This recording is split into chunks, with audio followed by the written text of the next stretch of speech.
opens up the box and plays the game. He never reads instructions cause they're lame. He's Bowser. Oh, he plays the game so badly. His eyes are twitching madly. He's here again so sadly. He's Bowser. Oh.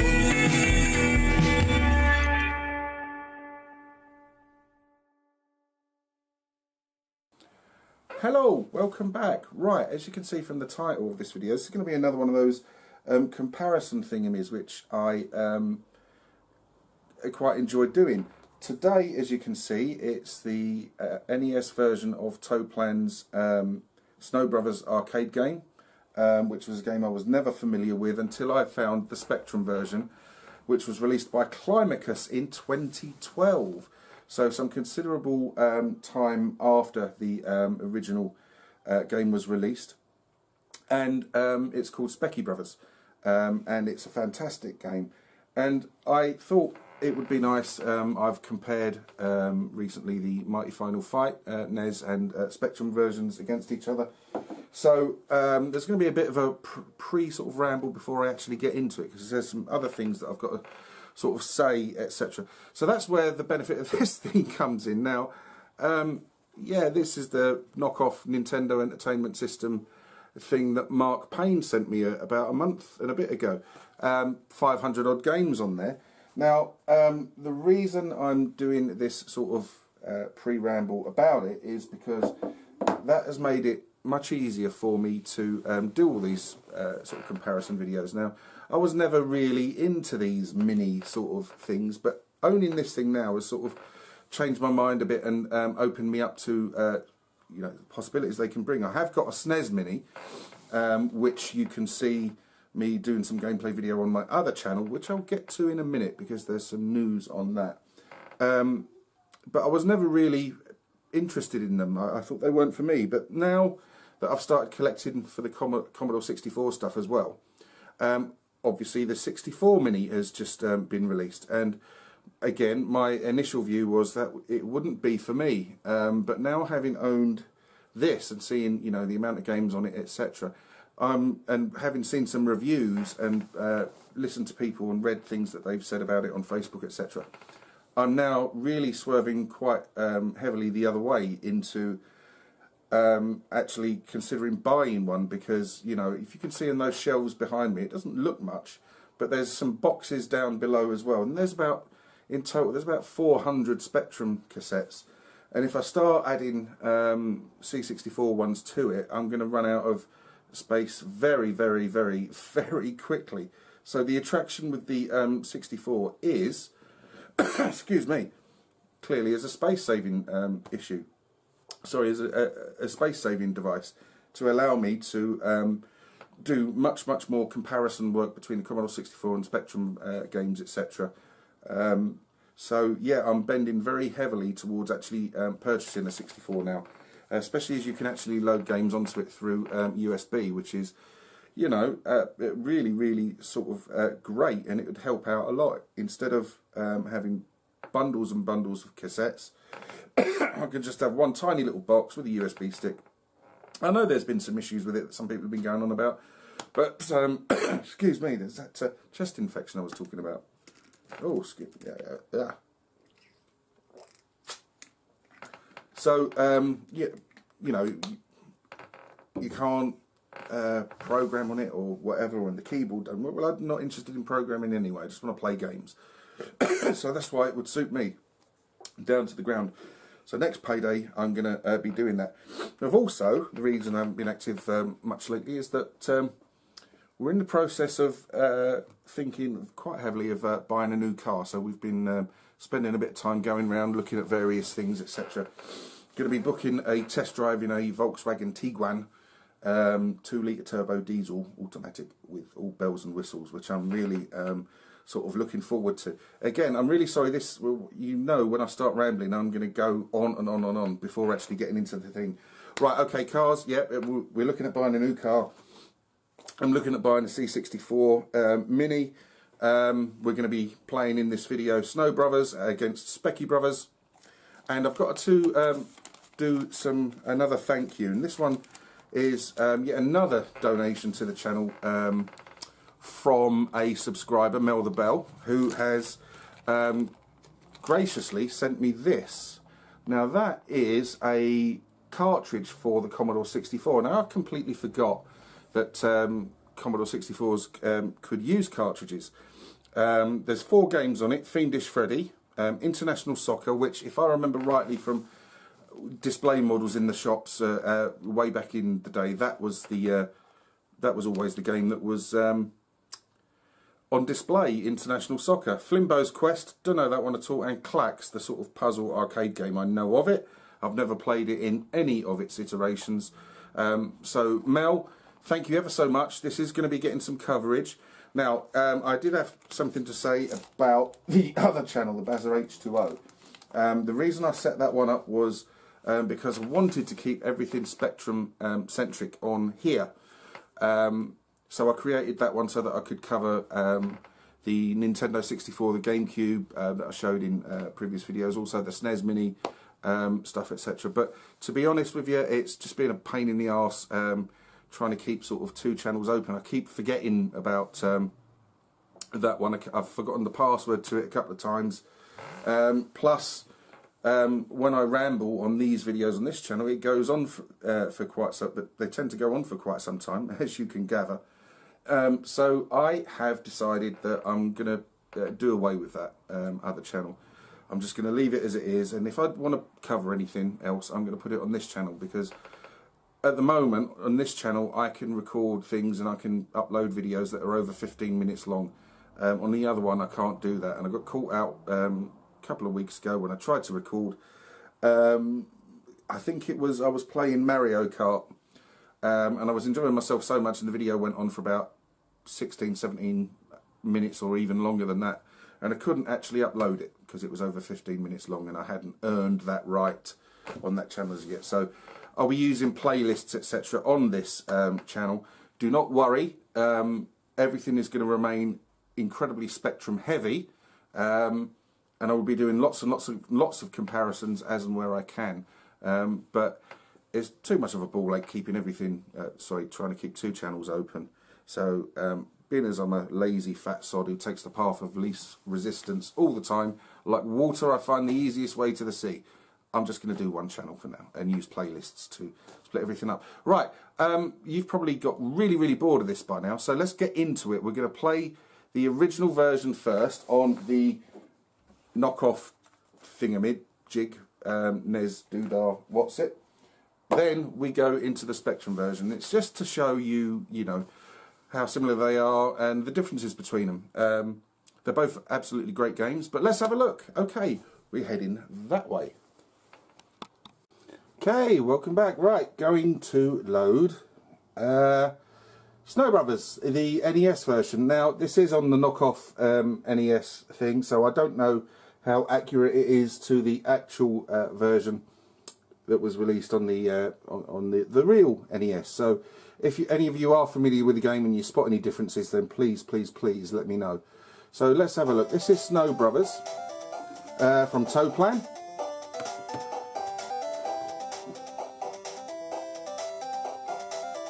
Neat little jingle there. Two-player game? No, we'll play 1 player. So you get this really nice exposition bit, kick the game off for you.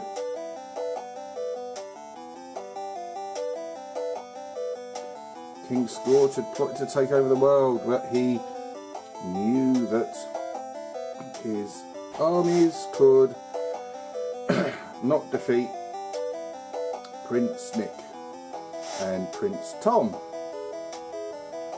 of Whiteland. Right.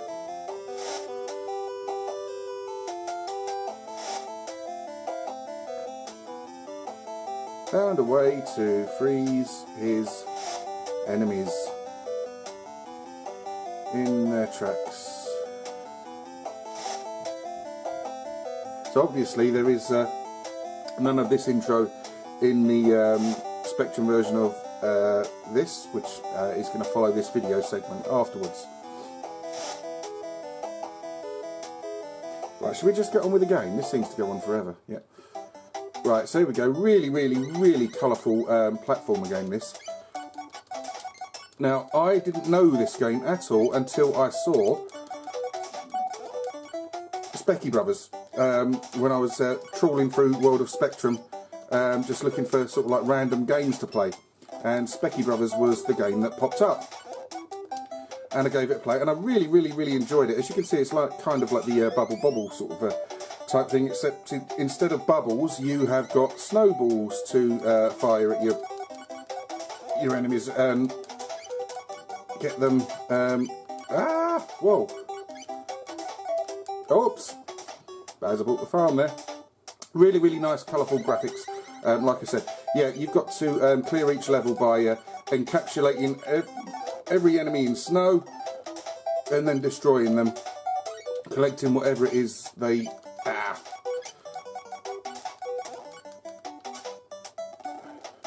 leave behind. Really great twee music. I've been playing this quite a bit because I do like games of this style. Now, oh, for God's sake, without being any good at them. And you can see the sort of simplicity in the gameplay that really sort of makes it incredibly addictive. Don't think it's as good as Bubble Bobble or Rainbow Islands, etc., but it is still a very fun game. And the question I always ask is, did you know this game at all? Does it come from an arcade game, or is it just an NES game only? Really interested to hear your thoughts on it, especially if you owned it back in the day. You know, what were your impressions of it? Is it something you still play? He got me. Damn. Now, the Spectrum has had some cracking conversions of late in recent years of arcade games. The absolute pinnacle, I would think, would be the conversion of Fire and Ice, which came out a few years ago on the Spectrum, and it's just an amazing, wonderful game. Everything about it is fantastic. And of course, I showed you Mighty Final Fight a couple of weeks ago, comparing it, both the versions, the NES and the Speccy version. And it's really the kind of, this game is the kind of game that sort of suits the Speccy. Now, I'm no good at this game. I'm trying my best, and like I say, I have played it quite a bit. I'm just not very good at playing games, but I do enjoy them, especially games like this. Really good fun. So that's just to show you the NES version of Snow Brothers. It's a really good game. It's a game I've spent a lot of time on. Like I said, very simple to get into, very addictive. You can have a 10-minute blast, or you can play it for an hour. It's one of those kind of games. It's really addictive.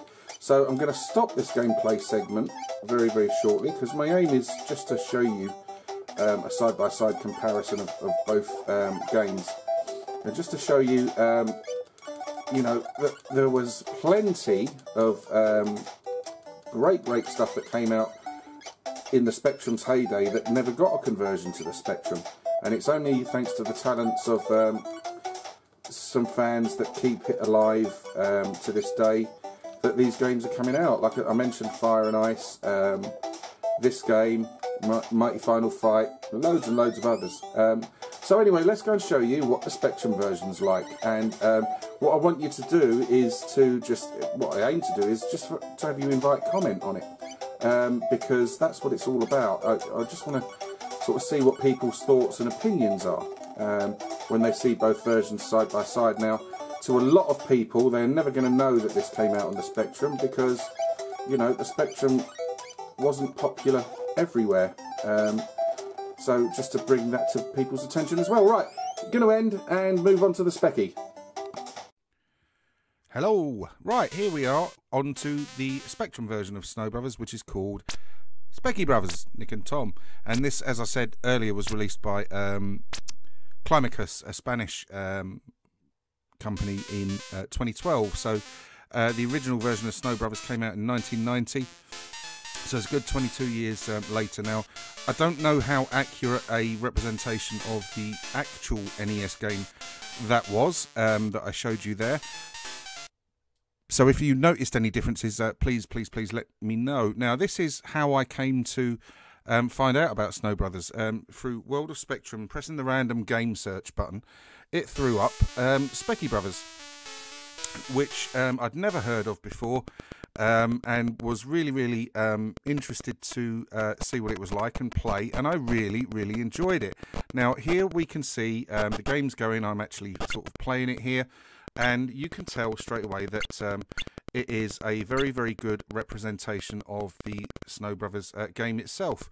Obviously, there are graphical limitations due to the Spectrum's graphical problems, etc.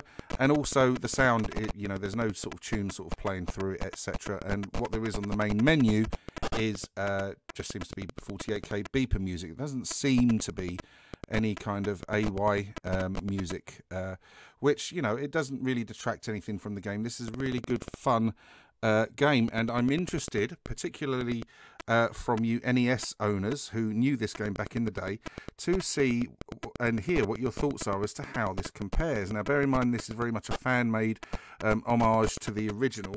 I think it, you know, it's got some issues and problems. You'll see there's a little bit of flicker sometimes, etc. But it's very colourful, plays really well, and it represents the game, I think, really well. And this is one of the quite a few sort of homebrew games on the Spectrum that I sort of come back to. And you can imagine, had it been released back in the day, it would have been quite successful. Now, 1990, tail end of the Spectrum's life, there was still stuff being released for it, still a good amount of games coming out for it. So it wouldn't have been beyond the realms of impossibility to have expected a version of this game to have come out on the Spectrum if one of the publishers had picked it up. And like I said, I'd no doubt it would have been successful. There are some amazing arcade games that came out. Arcade game conversions that came out in the Spectrum's heyday that are absolutely fantastic, with the likes of Chase HQ, Rainbow Islands, Bubble Bobble, Flying Shark, etc. So there's a really strong roster of great arcade conversions on the Spectrum, and, you know, I think this would have done really well. Now, as I said, did I say? I can't remember if I said it or not. There was also recently, I say recently, over 10 years ago, a version of the NES game Fire and Ice released on the Spectrum, which is absolutely fantastic, and based on the game that is, of course, the sequel to Solomon's Key. Now, this is just to show you what they're like side by side. You know, the Spectrum version is great. It really is good fun, and the NES version is good fun. Out of all the games on that knockoff system that I've got, I haven't played all of them yet, but I do keep coming back to Snow Brothers, because it's the kind of game I like. I like this sort of a bubble sort of type monster killing sort of collecting thingamies type game, etc. So this was just a very it wasn't a very quick comparison, was it? It's over 20 minutes long, but that's to do with all that ramble at the front, but I had to put that in. Never mind. Anyway, so please join in the discussion and share with me your thoughts on how the Spectrum version compares, in your eyes, favourably or unfavourably so, against the NES original, because I'm interested to see and hear what people's thoughts on that are, and if it's something you want to play. Now, you can play it, download it for free from World of Spectrum.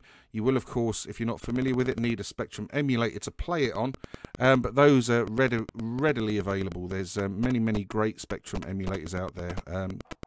Spectaculator, Fuse, just to name a couple, but that's not the That's not the total of them.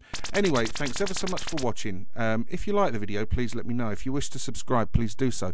But please, please, please, if you do subscribe, take the time to join in the discussion, the conversation, etc. Like I said, particularly interested on your thoughts on how the two versions compare. Thank you ever so much for watching. Take care. Goodbye.